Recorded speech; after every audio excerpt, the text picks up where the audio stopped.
In this video, I'm going to walk you a step-by-step process of how to buy a pre-construction home here in Kitchener Waterloo region. By the end of this video, you will know exactly what to watch out for, what questions to ask, and how not to get screwed. So when you are ready, you will have a confidence in purchasing the property. So the very first one is, let's start with the basic. There is a difference between a pre-construction and a new build. So whenever you see a pre-construction, is this something that you are buying off from the floor plan or from the site plan and the land is there, but nothing is built on it. Whereas in a new build, it's a brand new home. No one has lived in that particular property and it's already constructed or there at the place. So that's the basic difference. Usually pre-construction takes about roughly anywhere between 8 to 9 months to couple of years depending on what kind of product you are going for. So the very first thing that when people are looking for a pre-construction, they have to consider what are the pros and cons of buying a pre-construction property. So let's discuss that. So there are various advantages when it comes to pre-construction. So number one in that one is that you often lock in a price earlier and sometimes lower than what the resale will cost you in the future. And you also have ability to customize your finishes, layout, and upgrades within certain limits, of course. And it's a brand new unit, so it's a brand new system. It does come with a warranty, especially in Ontario. You will have Terrian warranty that is 7 years. Why many people consider pre-construction is to avoid the bidding wars. You know what you are getting into. The price is fixed almost all the time. If there is anything that you can reduce the price, not there is an escalation of the price or anything. And sometimes because of some personal reason as well, you might not want to move into property right away. So in that case, pre-construction may make more sense. Let's say if you're planning to buy in future, but if you want to lock the rates right now, again, that's not the scenario right as well. But that happened in the past when the rate were going at a steady pace month over month. So in that scenario, it may make sense to buy something as a pre-construction property, even though if you don't have a plan to move in that property for 6 to 8 months, and let's say if you're planning to move in that property after a year, at that time it will be ready and you can lock it at the previous prices. Now let's talk about some of the disadvantages or the risk associated with it. The very first one in the pre-construction are the delays. Sometimes it could be months or more. The other factor which is very prominent right now, especially in Toronto side, is like the construction. Let's say if you buy something in a pre-construction market, but the project is going nowhere, or worse, it went under receivership. So nothing is happening for a year or so, you don't know what is happening in that, you cannot take your money back most of the time. You just have to wait for all the insolvencies and everything to happen first, and then you can get something. But it could derail your whole plan if the project goes through like that. The other thing in this one is the unit you see in the model might differ. So in terms of changes and upgrade, most of the time, if you see the APS, that is an agreement of purchase and sale for the builders. It's a long APS, by the way, 40 to 50 pages.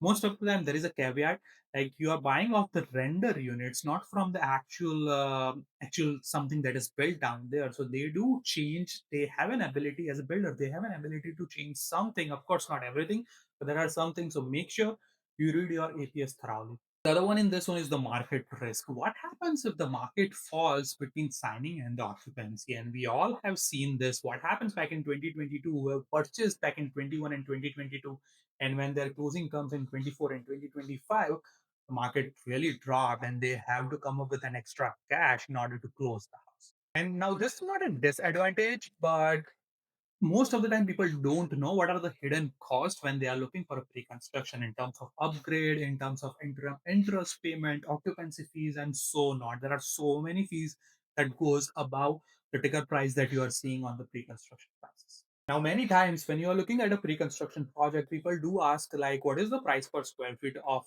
this particular unit? Now it may work in Toronto or bigger cities like that, but most of the time in Kitchener Waterloo region, that is not an accurate comparison when you're looking or shopping for a pre-construction project, because there are so many things that goes into a particular project. Now of course that data is very important. As a buyer, you need to know what is the average price per square feet, but it also depends on the layout, how well the space is, what are the finishes is used in that particular unit or that particular house, what is the location of that location in terms of site plan as well. So there are so many things that is above average price per square feet. So make sure when you are shopping for this kind of project, average price per square feet is just a metric. Of course, you need to consider it. That's not everything. And based on the current scenario, if you're shopping for a pre-construction house, you should not be paying more than 5 to 10% of the resale property. So what I mean by that is, if you are shopping for a townhome, a three-bedroom townhome, a standard good three-bedroom townhomes in Kitchener Waterloo region, fairly new, you can get something in the range of 700 to 750 700 to $750,000. Now, if you're shopping for a brand new home, especially in the pre-construction space, then you should not be paying more than 5 to 10% premium on that. And of course, your realtor will be able to help you out with that one. If you're someone who's looking in Kitchener Waterloo region, I would be able to help you out with that as well. And yeah, happy to the other thing to consider is like which neighborhood has a major development going on. If we talk about Kitchener Waterloo region, Huron is the one where major development is going. You will have multiple sites going on in terms of growth, infrastructure, transit, new road. Everything is happening in that particular area or subdivision. There are other few neighborhoods as well, which is having quite a good amount of movement in terms of new homes. And there is one thing that you need to understand when you're buying is there is a demand versus absorption rate for a new condos or new townhomes or any kind of product. That is something really crucial to understand it. It will help you in future. Again, your realtor will help you out with that. Now, for this pre-construction, I have divided into 5 steps or 5 segments, out of which the very first one is to do your homework as a and also do the financial prep for. So the very first one in this one is to know your total budget. This includes the buffer and for contingency as well. Almost all the time, when I'm working with a client, I let them know that whatever the price you are seeing, most of the time you will see like a starting from 500 or low 500 or mid 500 or whatever that looks like. Now, once you get the exact price of the unit that you're looking for, always keep roughly about 5 to 10% extra, because most of the time this happen based on the past experience. When you go down to the builder side or the model home, that is on top of everything basically in terms of finishes and everything, and the house that you're getting based on the price, it's very basic. So once you add that extra things or extra finishes or renovation or anything like that, and also all the taxes and fees and everything, most of the time we will end up paying 5 to 10% extra, and I don't want any one of my client to come that as a surprise. So this is something I'm putting up there. The next step in this one is to get a mortgage pre-approval specifically for a pre-construction. Now people might think like, you are not buying right now, the unit will be closing 1 year, 2 year or 3 year down the line. Why pre-construction is mandatory or necessary? Now, number one reason is because you will be able to get to know whether you are able to afford that unit right now or not. If you are able to afford that unit right now, most likely you will be able to afford that in future as well, because your income might go up in the future and things like that. The other reason is sometimes builder do want a pre-approval letter, and sometimes builder do want a pre-approval letter from specific lender which they are working with. So just to give you an idea, if there is a builder in Kitchener and they only work with RBC Bank, now I recommend all of my client to go with that particular bank, because what will happen is that, let's say for some crazy scenarios or something happened when the closing comes in, and if the prices of the pre-construction goes really down, then, once you have a pre-approval from the RBC bank, most of the time the bank working with the builder, they will provide a blanket appraisal. So no matter what happens in the market, you'll still able to close your home. And again, this is not the video where I'm comparing whether you should buy a pre-construction unit right or not. That's a totally different video. I might have put it out there as well. But this is for someone who has already decided they want to buy something, and these are the steps that you need to consider before buying. Now, the next thing you need to do is to understand all the carrying costs. That is an interim interest, property taxes, condo fees if it's a condo, utility, insurance, development charges, utility hookup, like tenant registration fees, and so on. And that's why that 5 to 10% buffer comes in, because the price you are seeing, $750,000 for a townhome, it's only the price of it. And most of the time, everything will be on top of it. Sometimes builder are giving some incentives like no development charges, no utility connection fees, and uh, so many things like that. But always, it's a good idea to get the basic price plus what will be the add-on on it. So at the end, you don't have any surprises and you have cash. Now, the next thing you need to understand is the deposit money, which is a really nice thing in pre-construction. Most of the time, you'll likely need 5 to 10% of the amount or the price of the pre-construction project, and that is also divided into stages like 5%, 2%, 3%, or however the builder decides. And other thing to note is the closing cost, like land transfer fees, especially in Waterloo region. Just check with that. legal fees, HST implication of a new home. So make sure you are aware of all the fees and everything because it's not that simple. Now, step two. Now, this is exciting, which is finding and vetting developer and the project details. So once you decided like what your budget looks like, in which neighborhood or which city you want to go for, the next step is to finding a developer for that and what projects are happening in that particular city. Now, for this, you can use multiple resources. The very first one is the municipal planning. You can go on Kitchener and Waterloo website. You can go on developer website. You can work with a real estate agent specifically who works in that particular area so they can get to know what is happening or what is up and new coming up in that particular region. The other thing to do is like check the developer track record. Now, previous projects, reputation, how well they finished them, whether there were any lawsuits or delayed, and you can visit there is a website which is Ontario Building Directory. I will make sure I will put a link down there. I will make a reel in how to check whether the builder is good or not, and if they have done any default in the past or not. So that will be the first or second link in the description. So make sure you check that out. And when I work with client, especially in the pre-construction segment, what we particularly do is that we do check out builders past project as well, which was built 5 to 10 or 15 years ago, so that way you know what is the quality they are providing and you can expect in the future as well, not only the model home, because you all know like modern homes is like top notch. Most of the time you are not getting the kind of finishes that you are seeing in the model home, which is fact. Yeah, so make sure you visit the completed projects by the developer. In my process, we make sure we do that so that way you are confident. And the other thing is to confirm all the required permits, the zoning, and the site plan, and everything is approved for that particular community in which you are planning to buy. And as a realtor, we do everything to check the background. But if you're not, if you're someone who's not working with a realtor, make sure you do the thorough understanding of you have a thorough understanding of this and work accordingly. And again, confirm the builder registration with Ontario, like a Tarian status, what is the warranty program, and everything. I will link the website in which you can check. Now, step number three is to choosing the unit, options, upgrade, and everything in particularly in that particular project or with the developer. Now, you need to compare the floor plans, look carefully, what are the wasted space in that particular one, what is the window placement, how is the orientation in terms of sun exposure. The number one thing, the very first thing, once you decide on developer side or what you are going to go with the builder, the number one thing to look at the site plan. This is very important thing because sometimes you really like the house, but there might be a hydro line or a electricity line basically going in the back of the house in the backyard. That might not be a good thing, or not many people are looking for it.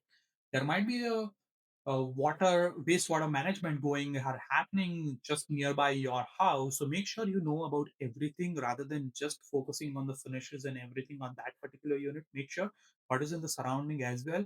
And there are sometimes you will also have something called like premium, like penthouse premium or a corner unit premium and things like that. So make sure you run the number whether it's worthwhile for you or not. If it's an investment property, it might not be worth it. If it's something that you're living down there, make sure it aligns with your lifestyle and what amount or the extra you are paying makes sense. The other thing is to review the upgrade options. Now, which upgrade options you should go for? Now, most of the time, builder will provide you some sort of an incentive like 10,000, 20,000, or $30,000 incentive, which you can use towards that particular house. So, what I would recommend is that when you're planning to use that incentive towards the house, the number one thing you should be focusing on the structural rather than cosmetic, because structural thing is much more harder to change in the later phases rather than the cosmetic stuff. What I mean by that is recently, I'm working with a client. They are looking for a bedroom on the main floor. Now, the builder does provide an option to do that by reducing the kitchen size and the living room a little bit. Now, this is a structural thing. Now, if you have those kind of intent to do it, it's better to use that kind of incentive in that particular thing rather than upgrading the kitchen or anything like that. Of course, you can go for it with an extra, but that will make much more sense because it's very much hard to do on the later stage once everything is finished. So anything structural is the number one priority that most of the clients should look for rather than the cosmetics. There is one more thing that you need to do is that understanding the builder allowance. As I mentioned last time, like 10,000, 20,000, 30,000 builder allowance. Now make sure what price list you have from the builder and how you can allocate it properly so you can get the best advantage. And again, your real estate agent will be able to help you out. Now, there is something also called like change order. Now, depending on the nomenclature, might be different from builder to builder, but you need to understand what the process look like, what is the deadline, and everything. What I mean by that is, once you book the unit, and if you are planning to do some sort of a change or anything, there might be a deadline associated with that that you need to provide to the builder that these are the changes or these are the finishes that you need to know. And again, builder will follow up with you, but that is not their responsibility to bug you and follow up with you. It's your duty that these are the changes that you need. So you let them know well in advance so that is taken care. And one more thing that when you're upgrading the unit, which is not that traditional, make sure what kind of impact it will have on the resale value. So will it hurt the resale value or not? So make sure you know about all that kind of things before going into that sort of renovation. Again, if it's something that is lifestyle, which is absolutely necessary for you, then it's okay to have some sort of a less resale value in the future, provided that you will be using that house for a good amount of time and you already know about it. Other thing to consider is to understand the mechanical system, that is the HVAC, plumbing, electrical. Sometimes builder limit the size and the brand of equipment. So make sure you know about this. Again, small things, but make sure you know about it. The fourth in this one is the deposit and the contract review. Now, typically in Ontario, there is a deposit schedule. You put 5% on signing, 5% on 120 days, 5% on occupancy, and so on. Now, again, it depends on the builder to builder, but make sure you understand it. And right now, there is a good chances that you can negotiate it and extend that deposit period. We help client with that. So definitely, that is something doable, right?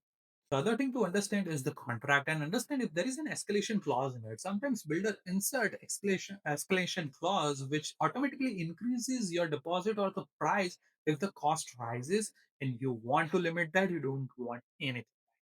The other thing is the interim occupancy versus final closing. Now, many new builders in Ontario have an interim occupancy period. It is especially for condo unit, where you pay occupancy fees, but you don't legally own the unit because closing is not done. Now, the occupancy fees usually cover the interest portion of the unpaid, basically the interest on the unpaid portion, your property tax, and condo fees. Now, when you're working with the pre-construction, you need an experienced lawyer who are particularly working in that particular city or at least have knowledge about pre-construction because APS, that is Agreement of Purchase and Sale, uh, is very different. It's not like a resale one. It's very different based on builder to builder. Other thing you need to understand what is the Tarion in Ontario. That is a builder's warranty. I will link up a video somewhere over here so that way you know what is covered under warranty when you are looking for a new. The last in this one is the pre-delivery inspection, that is PDI, and the closing and occupancy. Now, a PDI is a walkthrough with the builder to inspect everything in the unit is promised is according to the standard, the building code, and finishes as well, and the workmanship as well. Most of the time, the number one thing that you need to do in a PDI is walls, flooring, and ceiling, because that's where most of the time you will see all the workmanship. The other important thing to know in the PDI is the doors and windows, whether they are operating properly or not, whether they are in plumbing leak, HVAC is working properly, appliances installed and working properly, locking, waterproofing, ventilation, and so on. You have a checklist from your realtor, or if you don't have it, I can provide it to you, or you can also have it from the builder. And in the PDI, if you notice any defect, punch all that defects and let them fix it before closing. So make sure you document it properly. You also need to confirm whether all the services and hookups are done, like gas, water, internet, all the city services, whether it's done or not. And you will also have a occupancy permit or certification of completion from the builder once the everything is done. Then there will be a final closing. Your lawyer will reconcile all the costs like adjustment, outstanding fees, HST, etc. And that is something you need to pay. And at the occupancy, move in and do the final checks and follow up on the warranty if there is something which is not already taken care. So those are the steps that you need to take care. Now, if you're someone who's ready to take the next steps in Kitchener Waterloo pre-construction market, I would love to guide you. I can help you to navigate to the developers, review contracts, avoid surprises, and make sure your investment and your money is safe. So message me if you want to start working together. Thank you so much for watching. I will see you on the next one.